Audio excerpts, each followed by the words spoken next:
mosusu baye me o bana na sina nayebi ke bana ya ntsele bazali mpo baye kopesa mpe bandeko na bango ya masina makasi bana kimba seke bana ya njili bana maluku bana changwa changu bilanga changu aposema aposem toujours. Chers camarades, les secrétaires généraux adjoints Aposem, camarades, la présidente nationale de la Ligue des femmes Aposem, messieurs le représentant du bourgmestre de la commune de Massina, monsieur l'inspecteur provincial du développement rural, distingués invités en vos titres et qualités respectifs. Qu'il me soit permis avant toute chose de remercier particulièrement l'autorité morale du parti politique Aposem et tous ceux qui, de loin ou de près, ont permis que la journée internationale de la femme rurale soit célébrée dans ces cadres précis. En effet, cette journée est célébrée le 15 octobre de chaque année et fait partie des 87e journée internationale reconnue et instituée par la résolution 1526 du 18 octobre 2027. Pour cela, nous sommes tous persuadés que les femmes rurales sont des piliers de la réalisation de profonds changements économiques, environnementaux, sociaux, nécessaires au développement durable. Mais l'accès limité au crédit, aux soins de santé et à l'éducation est l'un des nombreux défis auxquels elles sont confrontées. Encore aggravées par les crises économiques et alimentaires mondiales et par le changement climatique. Les femmes étant largement représentées dans la main-d'œuvre agricole dans le monde en général et en particulier dans la ville-province de Kinshasa, leur autonomisation est essentielle non seulement pour le bien-être des personnes, des familles, des communautés rurales, mais également à la productivité économique en général.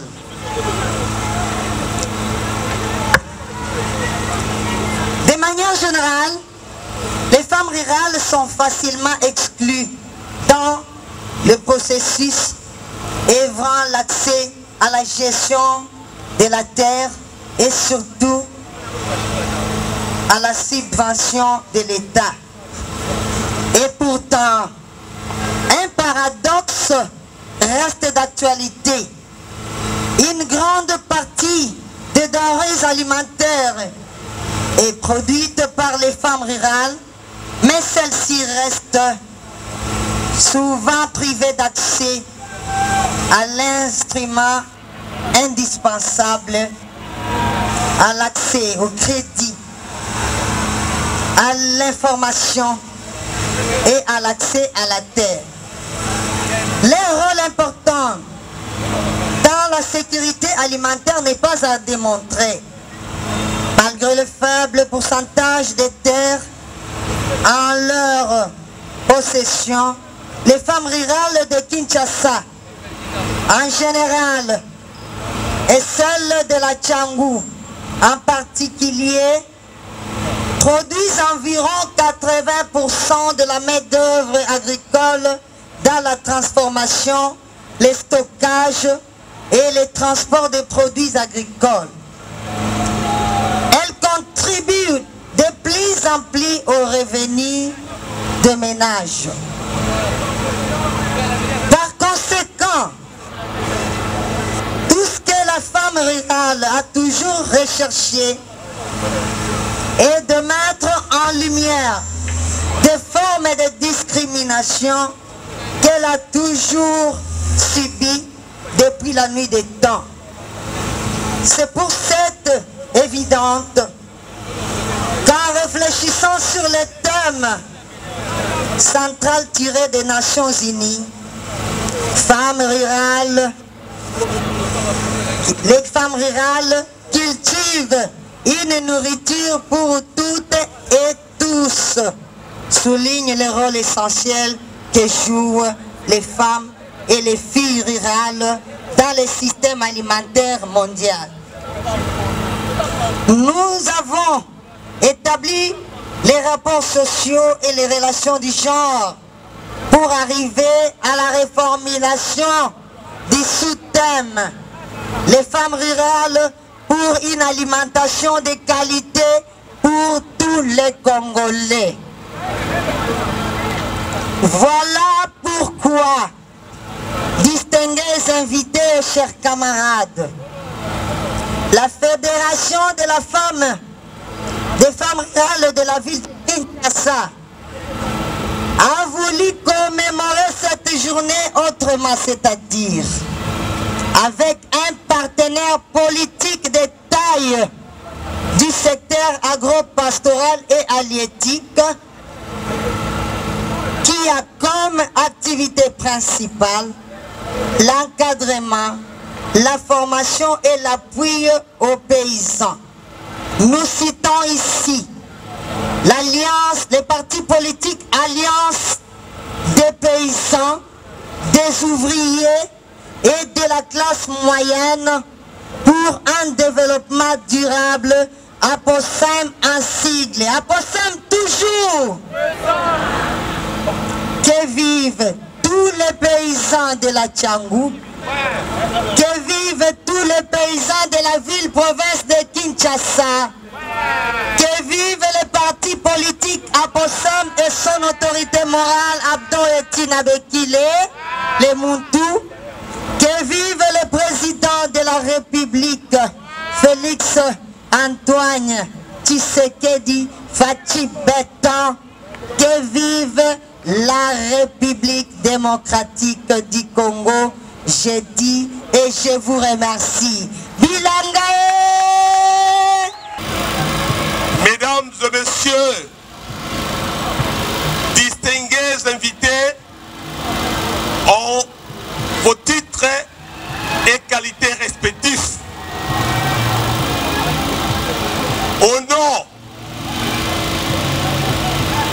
de Monsieur le gouverneur de la ville-province de Kinshasa, je cite son Excellence Monsieur Gentili Ngobilambaka,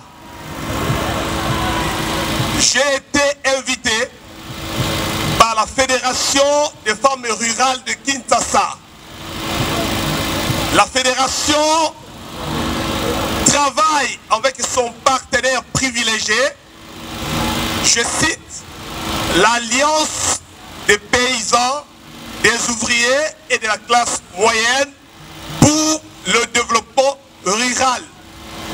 En sigle APOSEM, le parti cher à l'honorable Abdon Etina Bekile. À entendre la dénomination de cette formation politique, vous comprenez le lien, la relation, le point de jonction, la convergence entre cette formation politique et la Fédération des femmes rurales de Kinshasa.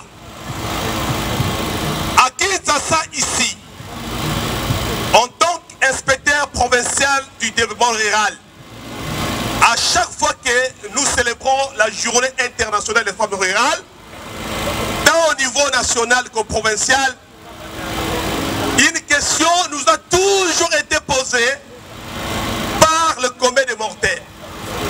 On vous a toujours dit, femmes rurales, quid des femmes rurales à Kinshasa?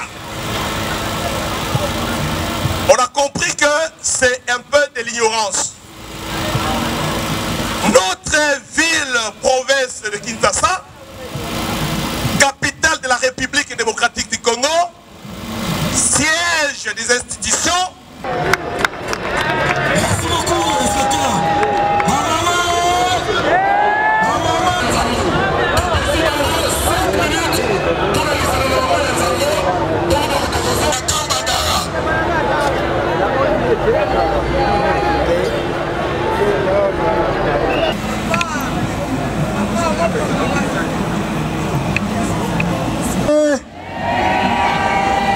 Bana mama Angel Kaba Bazaliawa. Bana honorable Angel Kaba Bazaliawa. Dondimiete Mama Angel Kaba na élection 2023 koleka député to koleka te. Nasuka na yokite. Dosa na elikete Mama Angel Kaba na élection 2023 koleka to koleka te. Toko vote ye to vote te. La Ligue na mona esengo soki ya solo paysan koleka député national en 2023.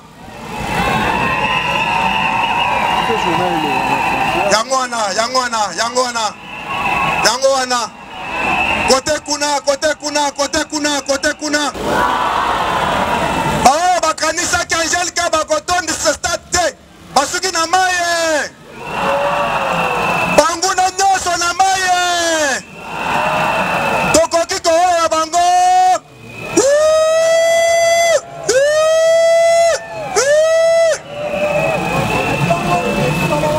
Sikoyo. Toko sana boye. Nazali cadre ya parti politique à Bruxelles. Soki toye awa lelo toye pour célébrer journée internationale ya femmes rurales. Parti na biso étant un parti écologique, yango est accompagné activité oyo présidente fédérale ya ma femme rurale, azali pe président Maman Angel Kaba, azali pe présidente fédérale ya Tchamba. Yango en partenariat na parti na biso de organiser activité oyo ya ma femme rurale. On a voulu partir parti ya ba maman bazali bango valeur te parti ya biso ezovalorize catégorie ya bato oyo yango lelo elongo na autorité morale na biso ato etina leki te koorganize bamama oyo bavai na bandako oyo basalaka bilanga message nini okopesa mpo na bango bamama oyo basalaka bilanga basedécourage te to sans bilanga tokovivre te bamipesa valeur mpo lelo oyo soki bilanga eza te ata ndako moko te ekolia na Kinshasa. Donc si tozopesa bato valeur eza activité ya liboso te ekozala mpe ya sika te tokozala baactivité ebele mpo parti na biso mosala nango eza kosunga bapaysan kosunga bamama maraichère koforme bango bayeba kopesa mosala na bango valeur. Mama Aposem, Mama fédérale, Mama koningisa amemi biso awa liboso oyo totelemi awa ezali bana ya Lingomba Aposem bakambi soki bondimi biso oyamba biso na esengo nayoka maboko mpe bilolo na bino.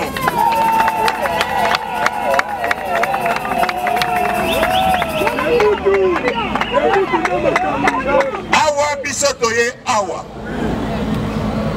napesaki ndingisa secrétaire général aloba ngai nakokamata maloba na milongo mibale elingi koloba muke penza toye kopesa bino merci na kombo ya autorité morale mokeli Lingomba na biso Abdon Etina Bekile Lemuntu aye atindi biso atindi ngai kende kotala kende komona kende koyoka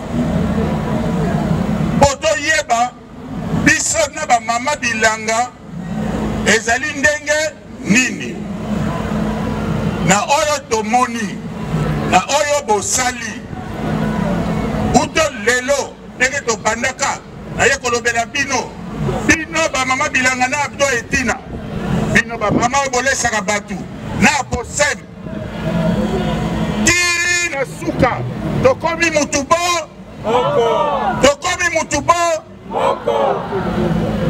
po tolengela makambo eza koya nsima mikolo mboto ya posem ifo epela na masina na changu moko ya kati na biso oyo lobi bokomona elongi na ye ezali te mpo akobima lobi mpo azalaka na bino aliaka na banani aliaka na banani atambolaka na banani alelaka na banani bongo ntango tokokoma mokolo wana bokotika ye nakokende mosika te mpo periode yango nano ekomi te me boyebi ye lelo naye kotala namoni nasepeli nasengi bino te nakende okomisa oyo tobengaka na lopoto rapport nakende okomisa nini bongo okobenga makarate na kati ya bakartier na kati ya bafédération na kati ya bandaku na basite agricole nyonso okobengama akobima kaka na kati ya bamama bilanga bakozwela biso mutu auti epai mosusu akobima kaka na kati na biso oyo tofandi awa nazoloba bongo na kobomba mwa moke po leta apesa biso etape na etape ya masolo tokomi nanu na etape oyo ya kofungola nyonso te me ntango ekoya biso mutu akolobela bamama bilanga kaka mama nani kaka mama nani bilanga tosepeli mingi nakei kopesa rapport mama Angèle Kaba mama Nono félicitations makasi awa mutu na mutu akozonga na site na ye ayeba tina ya masolo ya lelo bakota biso na lokuta te toyeba nani azali nani mama bilanga mutu akolobela ye akozala kaka mama bakosa biso te awa na tikali nye ndenge balobaka loba te lisolo ya ngai na bino esuki wana natondi bino botondi botikala malamu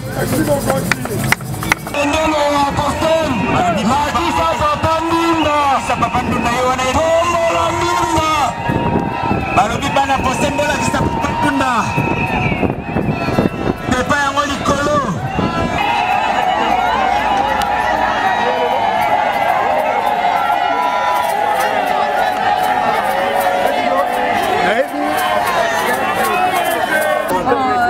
sentiment na ngai il y a l'allégresse pourquoi parce que c'est une grande journée les femmes rurales la maman oyo basalaka te biso tolia puisque agriculture ezali priorité des priorités et surtout que le président de la République dans son discours alobaki que cette fois-ci nous devons investir dans l'agriculture et quand on parle de l'agriculture nous voyons plus bamama po ete bango nde baza majorité oyo balesaka biso na nzela ya bilanga mpona bamama oyo batikali na ndako nakopesa bango message ya boye ke biso toza bana ya apostele bana jango mama ya bilanga parti na bino ya bamama ya bilanga oyo ya bamama ya kongo bapapa ya mbeli yangoyo oyo ya na aposem alingi bino mpe aposem atindeli bino balobeli baoyo babandi na jango ti ndenge bakoko okoma na parlement. Donc ba mama nyonso ya bilanga. Mama ope osala bilanga te, yaka kota parti ya bilanga, yaka lona mwa mokala na yo na lopango, po ete mwana na yo apela prochocon te, po ete mwana na yo atanga malamu. Merci.